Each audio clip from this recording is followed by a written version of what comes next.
What's going on, guys? Welcome back to the David F. Haas podcast. In this episode, I'm solo, but I'm talking about the U.S. presidential election and what I think is going to happen. And I dive deep into the state of consciousness of humanity and where I think both candidates are on that scale of consciousness and how I think that level of consciousness is going to affect the results of this election. So I hope you really enjoy the deep dive into what is really happening. And if you like it at all, give us some comments. I'd love to get some feedback on my take on this 2024 election. All right. We're only, maybe 8 days away from the U.S. election. And I couldn't not make a podcast about what I think is going to happen and what I think the major issues are, and just the overall level of consciousness of where everything is kind of coming from. And so I thought I would just do this podcast and give my insights on where I think the U.S. election is going. And so, if you look at the two candidates, and like, let me just be clear, like I'm obviously I'm a supporter of Donald Trump. And so, but I have the ability to look at things from both sides. And I want to look at this thing from like an overall spiritual kind of through a spiritual lens, and what I think is happening with respect to this election and why Donald Trump has been, the most persecuted presidential candidate of all time. And, I know what happens. Like, you can see this stuff in cycles. If you take like a grand view, it's like in the 60s, it was the liberals or the Democrats that were the freedom and the free love and the free speech and fighting against war and all of this. And now it's shifted to the Republicans being that party. And my guess is that flopping is going to continue as long as democracy continues to exist, which it could potentially be threatened if we continue to go down the road that we're going down. And when I say I'm Canadian, but what happens in the U.S. has a huge impact on what happens in Canada. Canada pretty much mirrors everything that happens in the U.S. And so it greatly affects us in Canada as well. And so I'm abundantly aware that right now the Republican Party is seeming to be aligning more with truth and things that I think are important, like free speech, not censoring things. Even the word misinformation is just like kills me because that's what Canada's pushing a lot as well. And so I'm abundantly aware that right now it's the Republicans that are singing the praises of free speech and everything. And down the road, it may be the other way because it may benefit the Republican Party to suppress speech. Hopefully it doesn't go that way. But the reason I'm giving you that context is to have you understand that I am just going to constantly lean towards truth, right? And right now, I would believe that the Republican Party is leaning towards more of actual truth than the Democratic Party, right? And so, because of that, I'm like, you could call me an independent, but right now it's like I'm leaning more towards what I think Trump is doing. So let's just go over some of the key issues that I think that are going to help determine this election. So, ironically, the Democrats are, running the big piece, especially in young voters, is the pro-life, pro-choice movement.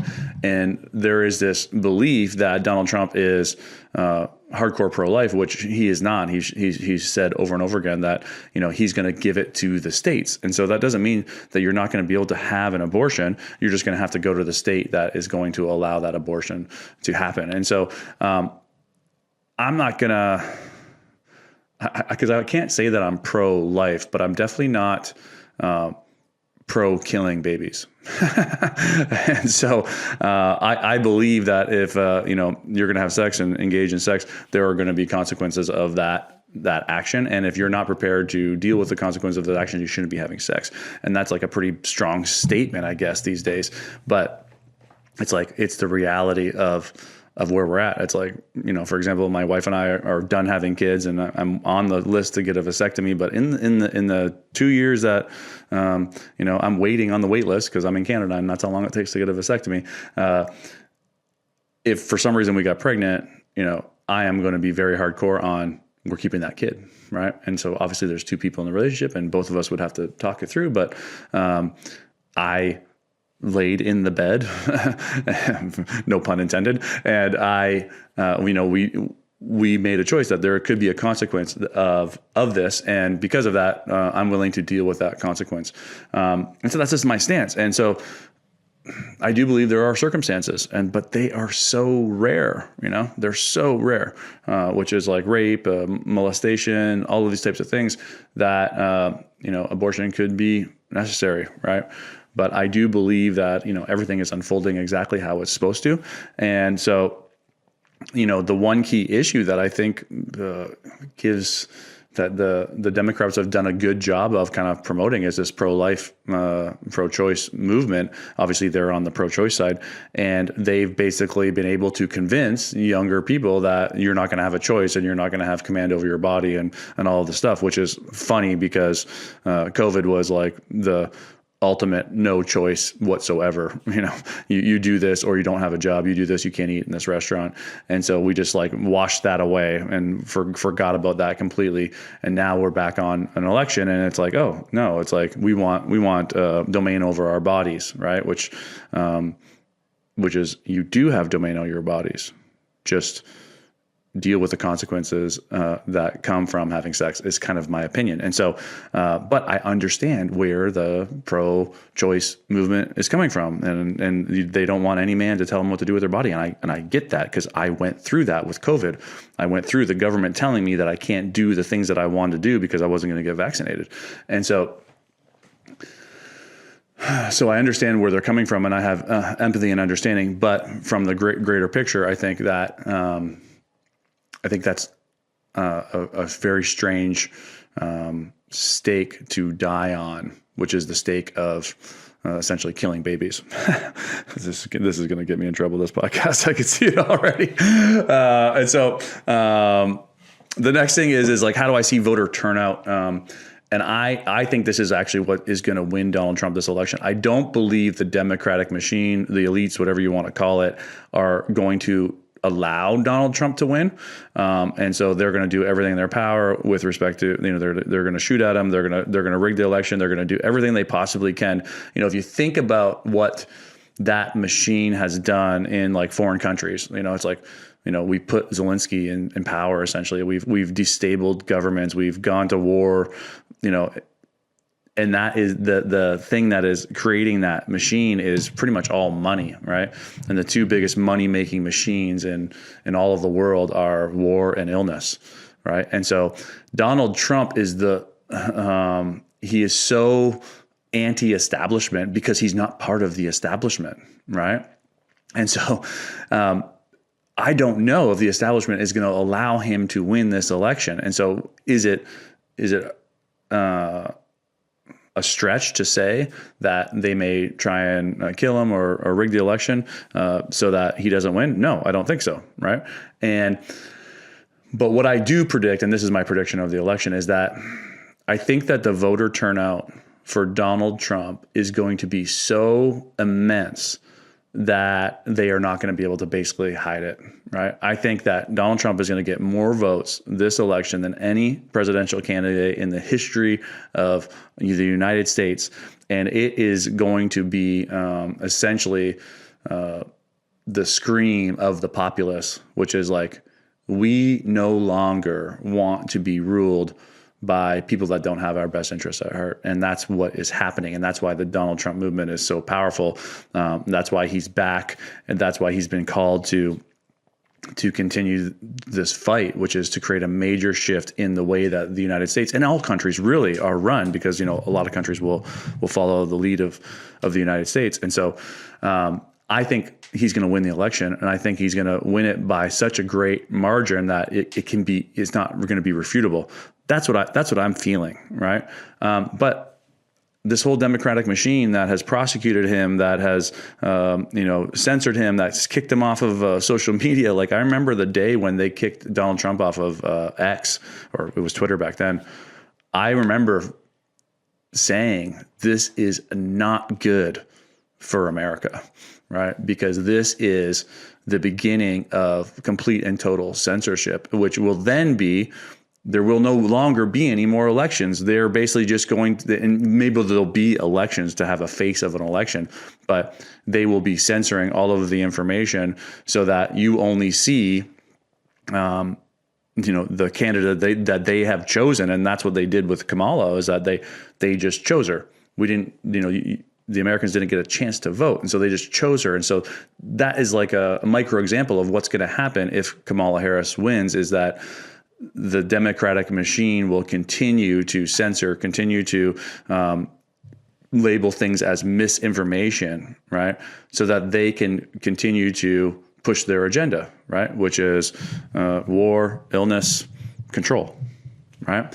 And again, I don't think that the Democrats are like, I don't think there's this one piece of the puzzle that is like evil people and all of this stuff, but I do believe that there is an agenda that is being pushed. And Donald Trump represents the opposite of that, right? And so this is why they have tried everything to stop this guy, because he's like the only politician in history that was outside of that political system. And that's why he just shook things up a lot. Like he fired a bunch of people. It's like politicians don't get fired. They get voted out, but it's like a union. It's like you can't get fired. It's like there's not a lot of like people getting fired in unions, right? And so it's like when Donald Trump came in, he's like, I don't care about any of that. I'm going to run this the way I run my companies, which is if you're incompetent at your job, you're out, right? And that got a lot of pushback and created a lot of hate for him. But it's necessary, right, to continue to propel the country forward. The other thing that I think is a big part of why the left has been really good at making Donald Trump a villain is because of his rhetoric. And I would agree that Donald Trump's rhetoric is bad. Like, it's like, I just listened for 3 hours on Joe Rogan, and I was like, I don't like when he's calling people stupid and doing all of these things. And I understand that that's just kind of who he is. And that's just, he's 80 years old and he's like in his ways, and I get it all, but it would be a lot better if he could be a little bit more articulate and be like, this guy is just doing a bad job. And instead of like the insults, I think the Democrats would have less ammunition to kind of like shoot at him. If he was able to be more like a Vivek, I don't pronounce his last name, but that Vivek guy, he's so articulate, right? And he's not going to call anybody stupid, right? He's just going to find a way to speak in a way that people are going to think he's intelligent and professional and all of these things. And Donald Trump is kind of more of like an old boys club, right? Which is like, you're stupid, you're fired. And so that rubs a lot of people the wrong way, especially in our very soft society, right? Now, with that being said, though, just because I don't like a few qualities of Donald Trump doesn't mean that I am going to just align with another candidate because they don't have those qualities, right? I want to align with a candidate that is aligned with the truth, and which is aligned with freedom and the values that built America and made America like one of the greatest countries in the world. This is me saying this from a Canadian, and so I do believe that if Donald Trump had a different rhetoric, things would be a lot different, and there would be a lot less fuel for the fire. But we are where we are, and I think he's dialed it down a lot from 2016. And I think he'll continue to dial it down. But in order to be the head of the largest country in the world, or company for that matter, if you want to look at it like that, you have to be a little bit abrasive. If you look at like all successful people, these are people that just kind of like know what it is that they're going after, and they kind of don't let anyone get in their way, right? And so they just make the decisions that they feel are going to move the country forward as best they can with the information that they have. And sometimes those decisions are very difficult decisions to make, and there is no winning on them, but you have to make a decision. And I think that's the one thing that Trump does have, is that he is going to see a path forward, and he's going to do everything in his power to make sure that comes to light. And so in that, it's like that's what you need at the helm of like a major company or a major country, is you need someone that can be decisive and that can also at the same time be willing to pick up the phone with our enemies, with everybody, so that we can move towards a place of peace and go against that mainstream narrative that is going to create so much pressure. The understanding of the courage that it takes to go in the opposite direction of the machine, essentially. We're recognizing that it is going to essentially try and eat you alive, right? That in itself is a quality in Donald Trump that I personally want to align with. He's essentially like, kind of like one of the characters I always loved was Tony Stark in Iron Man, right? He's like funny and just doesn't put up with any bullshit. And that's kind of like what we all kind of like look to is like someone that is like just really secure in the person that they are and continues to move in the direction that they see best fit, right? And so are they going to make mistakes along the way? Of course. Another thing I would love Donald Trump to do is like take out the word I out of everything. He's like, I did this and I did that. And it's like, well, yes, it was like you were the leader, but it was a we thing. And so I do think that there are some insecurities in Donald Trump. But that doesn't take away from the fact that he is aligned with like the greater good. Right. And so, he has to say I to stroke his ego potentially, or maybe it's even a strategy to say I don't know, so that the voters identify the good economy and the no wars and everything that he had going during his presidential election as like identifying it with Donald Trump. So he gets votes. I'm not in the political system, so they're encouraging him to say I more. I'm not 100% sure. And even if I don't think the other thing about Donald Trump is I don't think whether they encourage him or not, he's going to do it. Right? They might be encouraging him to say we, and he's going to keep saying I. And like that's kind of like the thing that's is important for Donald Trump is like you have to have a guy at the helm of this big country that is able to stand his ground. He's not essentially a people pleaser. And if you look at Kamala Harris, there is no question, I don't think in even any Democratic's mind, that she is not just a part of the political system, right? She is going to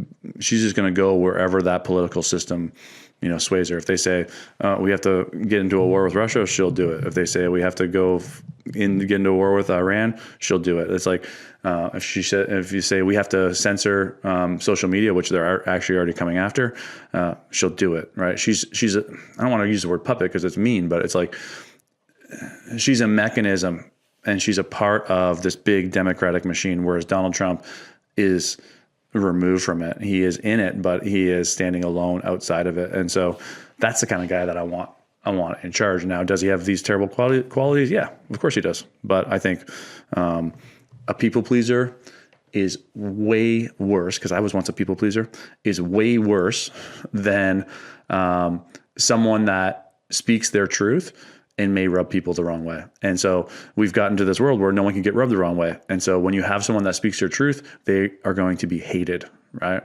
It's like if someone says to you, hey man, can you help me out with that? And they say, no, I have dinner plans. You're going to be like, oh, what an asshole, right? But no, he's just staying in his truth. He's not changing who he is to please other people. And Kamala Harris will definitely change who she is to please other people. I don't even know if she really fully 100% knows who she is, which is dangerous. It's just dangerous, right?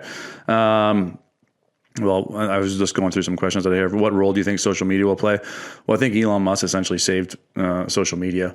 And you even see Zuckerberg like leaning a little bit more towards like free speech and pushing back a little bit on this censorship.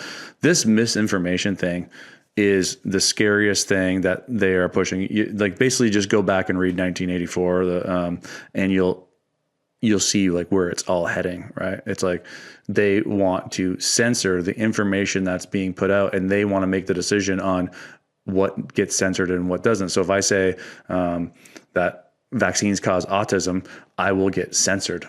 Right. And so it's like, well, who's to say that what you are saying is the truth, right? The idea of free speech is that I can say vaccines cause autism and you can say, no, they don't. And we can both present arguments that show both sides of the story. And then from there, you make your decision. there is no such thing as misinformation. It's all just information. And so the whole idea of misinformation is completely unaligned with the truth and the greater good, right? And so anyone that even is using the word misinformation, I immediately am taken back from, right? And so I think when you hear people like Justin Trudeau and Kamala Harris saying, we need to work on that our primary concern is misinformation, that I don't want to say scares me, because at the end of the day, it's like, we'll all be fine, but it will probably lead us to some sort of, revolt, and if the Democrats win, they will probably push their misinformation agenda, which is essentially a censorship agenda, which is essentially moving us out of democracy, for lack of a better term. So I just really, really, really caution anybody who is leaning left about this whole misinformation thing. Even if Kamala wins, that should be a pushback. But the problem is, once she wins, it's like she's just going to push her agenda. And so this vote is really about saying no to censorship is one of the things. The biggest challenges facing each candidate, I think I pretty much already said that, which is like Donald Trump is his rhetoric. It's for sure that is his biggest challenge. If he could eliminate that, oh my God, he would be way, way ahead right now. And Kamala Harris is a people pleaser. She doesn't have any gall, right? She's not going to stand in what she believes in. She's going to be swayed, and that's scary, because who's swaying her is the question. But both have issues, of course. Do you think younger voters will turn out and will make a significant impact? I think this is funny, because when I was young, I was like very, very liberal. And then as I got older, I started to lean more right. And so I think young voters are going to lean left. I think it's going to happen. But I do believe that there is a movement that is trickling down through people that are seeing the truth. And Donald Trump was like the great awakener of all of this, like when Donald Trump, this guy that is not a part of the establishment, got elected, right, and started calling things like fake news. In the beginning, I was like, oh man, why is he doing that? But then it's like, now it's like, it is fake news. It's all fake news. And what is it? What is the term fake news? And fake news is kind of like a strong term, but it's biased news. News was never meant to be biased. And so now we have left news and right news. And before, it's like CNN was supposed to be unbiased, but now what we have just seen is that it's completely biased. And so now everyone is seeing that, right? And so I do believe there is this trickle down of the truth coming to light, where people are waking up, and we have Donald Trump to thank for that, right? And so not only was the economy great and everything, but him coming into office was him opening up everybody's eyes to being like, look, guys, you've been being fed a message that leans in one direction for however long. And so now you finally wake up and you go, oh my God, it's like, I can't believe anything that I see on the news anymore, right? Now, do I want to shut down CNN? No. Right? Let CNN be there, have their opinions, right? But it's like, now I can go watch CNN and I can go watch Fox News, and I can make my decision on what I think where the truth is. Whereas before, it was like, I thought I was watching the truth when I was watching CNN, right? And I got Donald Trump to thank for that, right? And how do I feel about the state of political polarization? I do believe that we have become more polarized, and I think partly Donald Trump stirred that up in everybody because of this that strength that he has, that we saw when he got shot there. It's like I said on a podcast with Tony, and I was like, you get shot, you hear gunshots, you're bleeding, and you stand up and you put your fist up. It's like, this is a person who has courage. Okay. And it's like, I've been in gun ranges. I grew up in gun ranges. My dad was a like a shooter, a competitive shooter, target shooter. And you're around gunshots and they start ringing out. It's scary, even if you know they're not coming at you. And so to be able to stand up is just a testament to the courage that Donald Trump has. And the level of courage is, in spiritual growth, a very critical level, right? Because we're not operating out of fear anymore. And that's what these other political leaders in other countries have picked up on when Donald Trump is in his office. It's like, he's not going to operate from a place of fear. He's going to operate from a place of courage and strength. And they know that, right? And so they essentially, I don't want to say they don't mess with him, but they know that he's gonna follow through on whatever it is that he's saying. It's not a bunch of BS that he's feeding them to try and get his way, right? And so they know that. It's like, let me give you an example of this. Back in the day, I recognized that I had this huge fear of like conflict, like physical altercation with people. And it was all tied to being claustrophobic. When I was a kid, I got trapped under these welding tanks. And from that point, I developed claustrophobia. And so when I was in the bar business for a long time, when I was kicking people out, which I had to do often, people could sense the weakness in me, essentially, right? And it would further escalate the conflict without really saying too many words. But over time, as I transcended that fear of conflict, they no longer sense that weakness, right? So I could literally go up to them, look them straight in the eyes and be like, get the fuck out of here. And they knew I was serious, right? Whereas in the past, it would be from this place of like weakness, this place of it not wanting to escalate, right? And so now that I'm standing in this place of strength, it's not that I don't want it to escalate. It's just that I know my strength. And like, that's what Donald Trump knows about the United States. He knows his strength. And so he doesn't have to, he doesn't allow that weakness to come through or that fear to come through. And people pick up on that, right? So it doesn't even have to be spoken in words, right? And so it's like, if you look at a guy like Biden, it's like, he's operating all out of a fear of his, of his reputation and what he looks like and of what his advisors are going to say, right? And so it's like, everyone picks up on that. I think the whole entire country picks up on that. And so we want someone that is at the level of consciousness, at the very least of like courage, right? And so one of the things that we could do is that we could calibrate the level of consciousness of both candidates. And, it's like, my guess is that, Donald Trump is going to calibrate a lot higher than Kamala Harris. And because of that, he gets the support from the universe, from God, whatever you want to call it. And so that's why I'm thinking that Donald Trump's going to win. But back to this, let me circle back to the polarization is when you are a strong figure, it will sometimes be polarizing because the things that you are going to say from that place of strength that are aligned with the truth may not align with other people's truths. And because of that, you're going to get pushed back, right? But the one thing that I do know about spirituality and spiritual growth is that the truth always ends up winning, right? It's usually just it's like this ends up lagging behind a little bit, right? It's like, for example, like COVID, right? During COVID, it's like I wasn't getting vaccinated and I was like the black sheep. No one would like let me into their restaurants. I was excluded from family events. I was ridiculed if I didn't wear a mask into restaurants. And now we know with 100% certainty that the vaccine did not protect against the spread of the illness. They used this whole thing about that it prevented hospitalization. It's all bullshit, right? More people are leaning into and recognizing that. And so the truth has caught up to the lies, right? And when the truth catches up to the lies, it literally just demolishes it, right? It's like the lies just can't stand up, right?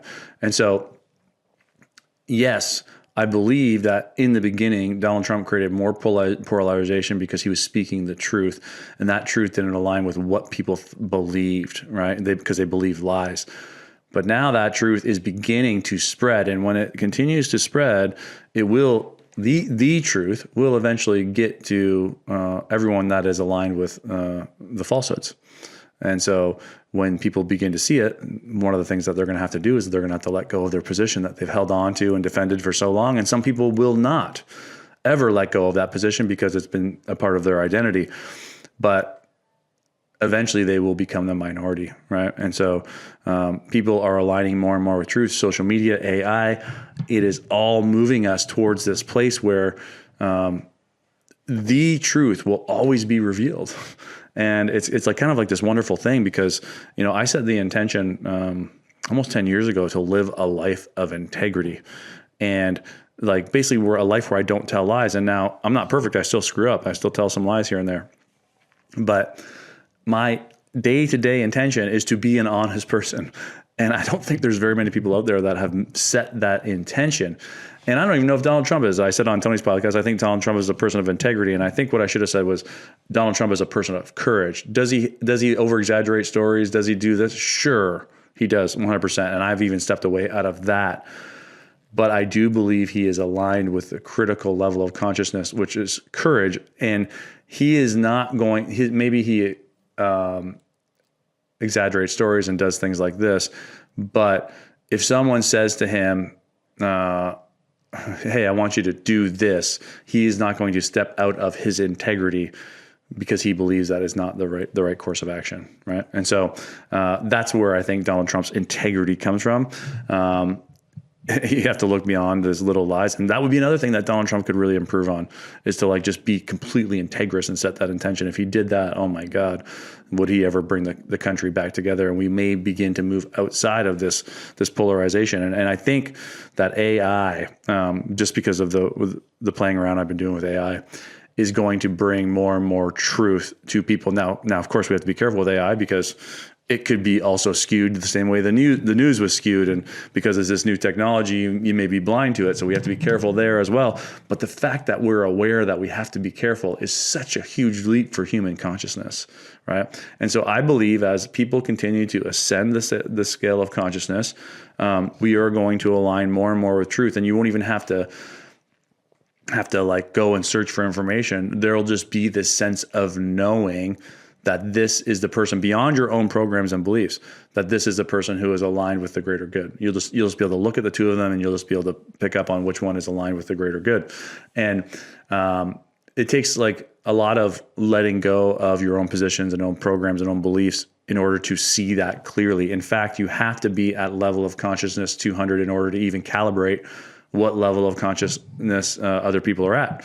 And so, So in order to see the truth, you already have to be at a state of courage. And most people are operating at a state of fear. For example, let's just circle back to the pro-choice one. It's like the pro-choice movement is all out of a fear that, they're not going to be able to abort their baby if they get pregnant unplanned, right? And what would happen to their life if they got pregnant when they were 17 or 18 or 20 or whatever that may be? What would happen to their life if they had a baby? And it's all fear-based. Right. And so when you step into some courage, you realize like, hey, no matter what happens, I'm going to be okay. Right. And so that's what we want to align with. And so this podcast was for sure, let's call it right leaning. But what I want to say is that, I see where everyone's at. I have a really good feel for where the whole entire country is at. And what I really, really feel is that truth, that alignment with higher states of consciousness is beginning to spread because the tide raises all boats. So as every single person rises up and creates new level of awareness, it's actually, Zach and I were just talking about this before. It's like, this is kind of like the principles that AI operate under. It's like, I believe that I probably have a greater understanding of spirituality than probably 95% of the population. And this is not a boasting. It's just because I've dedicated my life to spiritual growth. But in the back and forth that I have with ChatGPT, I am putting all of my knowledge, understanding, experiences into ChatGPT, which is essentially the ether, we'll call it. And now, because of that, other people have the ability to pick up on my knowledge, right? This has been available to us forever. And ChatGPT is operating under a universal principle that everything that's ever happened since the history of the universe is stored into collective consciousness, and we can tap into that power at any time. Well, ChatGPT is just operating underneath that same principle. And actually, I'm going to do a whole entire another podcast on this. But all like social media platforms and everything are all tapping into universal principles that, like another one is like, what you hold in mind tends to manifest. So social media understands that. And so when you look at something for an extended period of time on social media, or you like something, then they are operating under that principle that we should show you more of that, right? And so if you apply that to your personal life, it's like, oh, if you're recognizing that what you hold in mind tends to manifest, you better start observing what you hold in mind. So you might want to start holding in mind that you're driving a Ferrari, right? And then that Ferrari will probably show up for you, right? And so it's like, this is the principle that social media platforms are operating under, right? And so As that information continues to spread out into the world, it's being spread out through AI right now, but it's already been out there. As more people get access to that, the truth will become more and more available to everybody, and it will create a dynamic shift. And I don't want to say that, if Kamala wins, that it may be the end of like democracy in the United States, because I think that's like a bold statement, because I believe that the truth always ends up coming out. Excuse me. And so I believe that good will win over evil, and I believe that the truth always catches up to the lies. I've seen it over and over again in my life. So, but do I believe that the far left will try and censor and try and basically handpick their candidates? They'll try and feed us information that only that they want us to see. Yeah, I 100% believe that. Do I believe that people will stand up and rise up against it? Yes, I also believe that as well. Right. And so I do believe that it's all going to be okay. But I think that enough truth has leaked out that Trump is going to have an overwhelming victory, one that cannot be denied.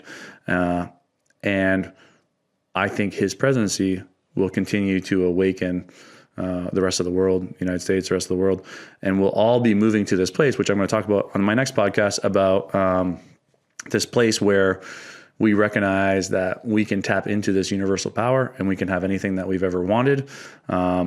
And when we all do that, life is going to shift very rapidly. And I think in the next 3 to 5 years, we are going to see an insane shift in the level of consciousness of humanity, unlike one we've never seen in pretty much just Jesus.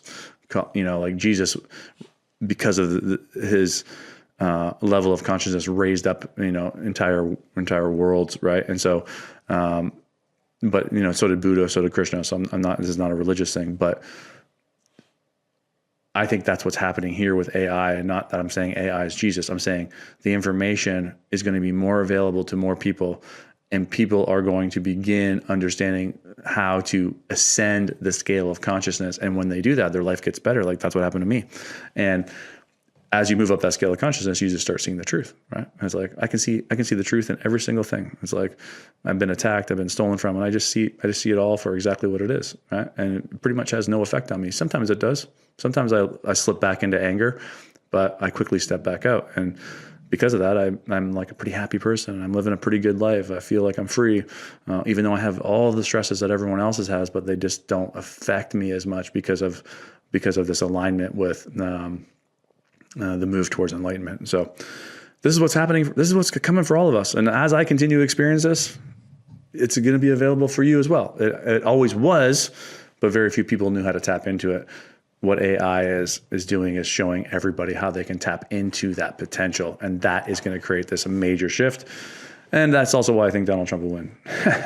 So I can't wait to see some comments on this one, but definitely very interested on where this all plays out. And I'll come back on next Sunday and we'll see if I was right or not. Thanks for watching. If you got any value from it, hit that like and subscribe button. We'll see you again next Sunday.